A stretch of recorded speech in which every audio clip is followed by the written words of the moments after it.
Not my usual content. Derby week's coming around in Kentucky. Derby's the first Saturday in May. The Derby events kick off on the 22nd of April. It starts with an all-day air show, and then thunder over Louisville at night. It's one of the largest fireworks displays in the country. Now I went to Derby events and Derby for 23 years in a row. Against my will, because I was working, but I went. If you've never been to Derby, it's like Mardi Gras, but with horses, and it's citywide. From a cop's perspective, the police try to be very lenient during Derby. During Derby week, most of the bars stay open until 6 a.m.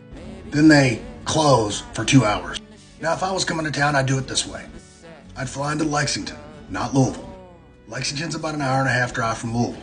It's also home to Keeneland and the Kentucky Horse Park. It is the horse capital of the world.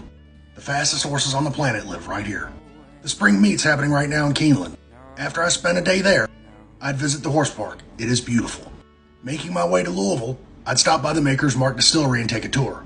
And for sure would not miss the tour at the Buffalo Trace Distillery. Angel's Envy is my favorite bourbon, so they get a shout out too. I'm sure they're booked, but you could try to get in. Wednesday through Sunday morning will be off the chain in Louisville. Thursday is Thurby at the track, and that's Churchill Downs. Friday is Oaks, and then Saturday's Derby. Now the pro move going to any of these events is to expect to stay late, because everybody trickles in, but everybody leaves at once. So you could sit in 2 or 3 hours of traffic, or bring a cooler and a box lunch and just chill out for a few hours. I know there's people that rent their houses out for that week, and they leave town. Don't blame them. There's a ton of stuff to know, and I have the inside track on a lot of stuff. And if people get some use out of this video, I'll list some other things you don't want to miss.